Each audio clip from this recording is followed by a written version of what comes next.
Semana segunda después de Pascua. Jueves. Aparición a los discípulos de Emaús. Preludios.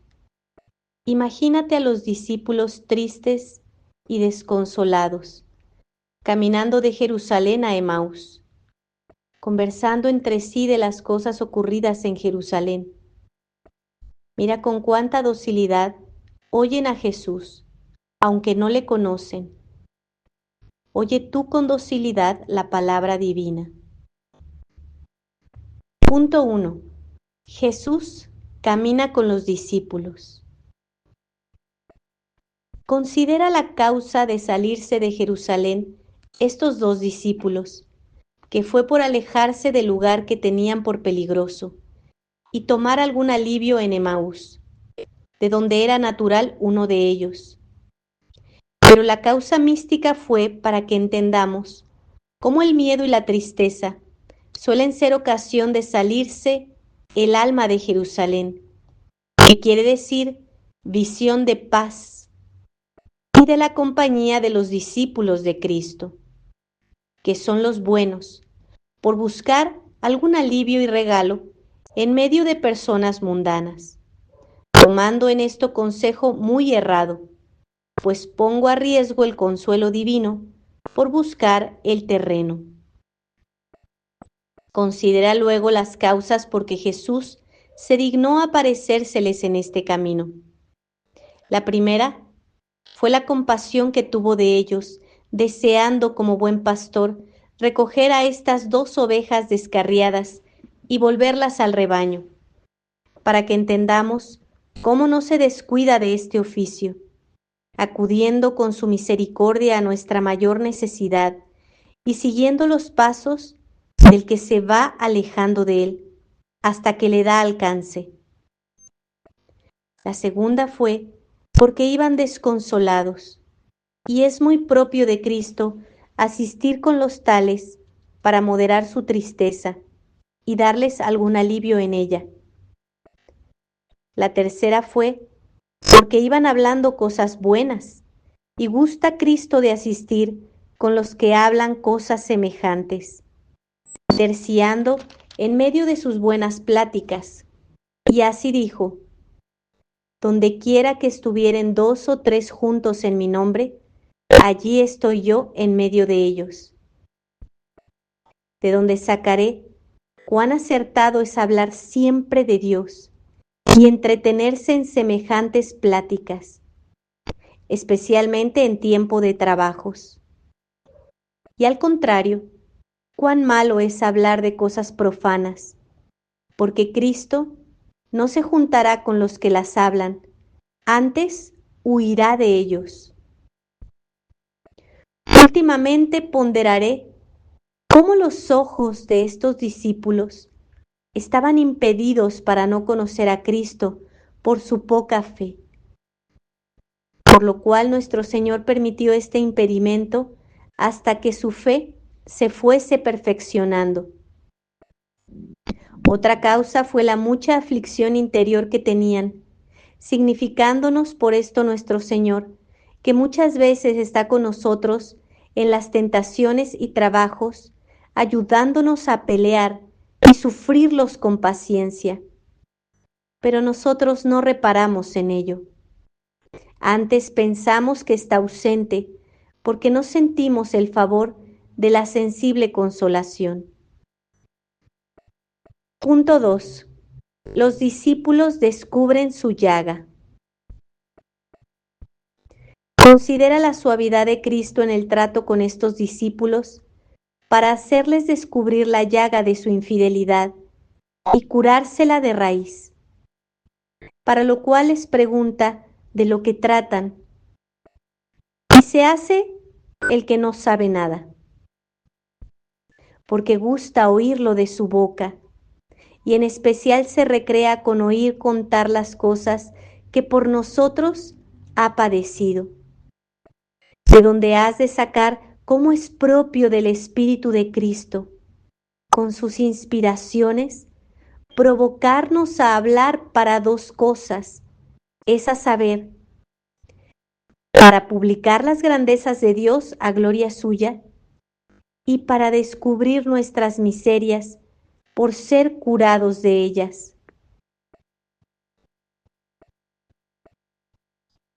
De parte de los discípulos, considera el magnífico concepto que tenían de su Maestro, aunque corto en razón de su divinidad. Dijeron de él que era poderoso en las obras y en las palabras, delante de Dios y delante de todo el pueblo. En estas 4 cosas tengo que procurar señalarme por el orden dicho, porque no seré poderoso en la palabra, si no lo fuere en la obra, ni lo seré delante de los hombres, si primero no lo fuere delante de Dios. Y si delante de Dios fuere poderoso por medio de la oración y confianza en su omnipotencia, mucho más lo seré con los hombres, como lo dijo el ángel al patriarca Jacob. Finalmente, pondera cómo estos discípulos descubrieron su flaqueza y falta de fe, diciendo: esperábamos que había de redimir a Israel. Como quien dice: con esta su muerte hemos perdido la esperanza. Aunque hoy es el 3er día y algunas mujeres de nuestra compañía fueron al monumento y no hallando el cuerpo, volvieron diciendo que habían visto ángeles que les dijeron que había resucitado, en lo cual se representa la flaqueza de los imperfectos, los cuales suelen perder presto la grande estima que tenían de su Dios y de sus cosas por un suceso adverso, contrario a su imperfecta aprehensión, por no saber las trazas que tiene Dios para salir con sus intentos. Como estos discípulos que no entendieron que la muerte de Cristo era medio para la redención de Israel que ellos esperaban. Punto 3. Jesús les explica las Escrituras. Primero considera la aspereza de la reprensión de Cristo a los discípulos, que no procedía de indignación, sino de celo, para avivar su fe y sacarlos de la ignorancia en que estaban. Llamóles necios e ignorantes, porque con haberle oído tantas veces hablar de este misterio, no acaban de entenderlo, y tardos de corazón, porque teniendo motivos para creer, todavía estaban dudosos. Yo, Señor, soy el necio y tardo de corazón, porque muchas cosas no entiendo como debo, ni las creo con fe viva, de modo que obre conforme a lo que ellas me enseñan. Quita, Señor, de mí esta dureza de corazón, para que te conozca y sirva como conviene. Después considera luego aquella razón que les dio Jesús tan profunda y admirable. Por ventura, ¿no convenía que Cristo padeciese estas cosas y así entrase en su gloria? En lo que les das a entender que su dureza de corazón consistía en no haber caído en la cuenta de esta verdad. Abre tú los ojos y considera que si fue necesario que Cristo padeciese tantas y tan graves aflicciones para entrar en la gloria, que era suya por título de herencia, mucho más necesario será que tú padezcas algunas cosas para entrar en la gloria que no es tuya, sino de Dios. Y si esto no te persuade, necio eres, tardo y duro de corazón, y digno de ser reprendido. Pero si lo crees con viva fe, obra lo que crees, sufriendo los trabajos que te sucedieren, pues está escrito que todos los que deseen vivir santamente en Cristo han de padecer persecuciones por su amor. Tercero, pondera además la eficacia con que Cristo comenzó a interpretar las divinas escrituras, abriéndoles el sentido interior del alma para que las entendiesen y encendiéndoles el corazón para que se aficionasen a ellas y al que se las iba declarando. Y así dijeron después: ¿por ventura nuestro corazón no ardía en nosotros cuando en el camino nos hablaba y declaraba las escrituras?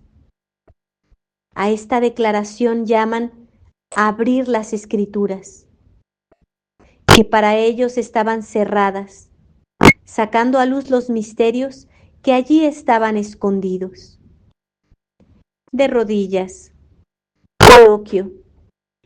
Oh Maestro del cielo, oh Maestro del cielo, que tienes en tus manos las llaves de David, que tienes en tus manos las llaves de David, para cerrar y abrir para cerrar y abrir a tu voluntad a tu voluntad las divinas escrituras, las divinas escrituras, cerrándolas a los soberbios cerrándolas a las soberbias y abriéndolas a los humildes. y abriéndolas a las humildes. Ábrelas a este indigno siervo tuyo, Ábrelas a este indigno siervo tuyo, de tal modo de tal modo que mi entendimiento que mi entendimiento quede ilustrado quede ilustrado con la verdad de sus misterios, con la verdad de sus misterios, y mi voluntad y mi voluntad quede abrazada con la caridad quede abrazada con la caridad que descubriste en ellos. que descubriste en ellos. Háblame, Señor, Háblame, Señor, para que mi corazón arda para que mi corazón arda dentro de sí mismo dentro de sí mismo y mi alma se derrita y mi alma se derrita con la dulzura de tu voz. con la dulzura de tu voz.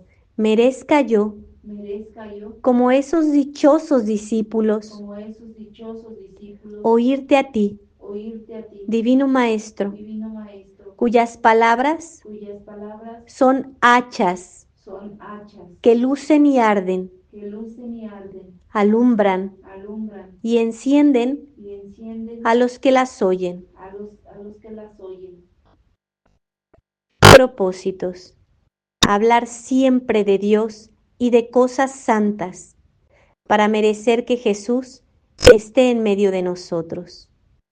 Ave María Purísima, Pecado concebida. por la señal de la Santa Cruz de nuestros enemigos, líbranos, Señor Dios nuestro, en el nombre del Padre, y del Hijo, y del Espíritu Santo. Amén.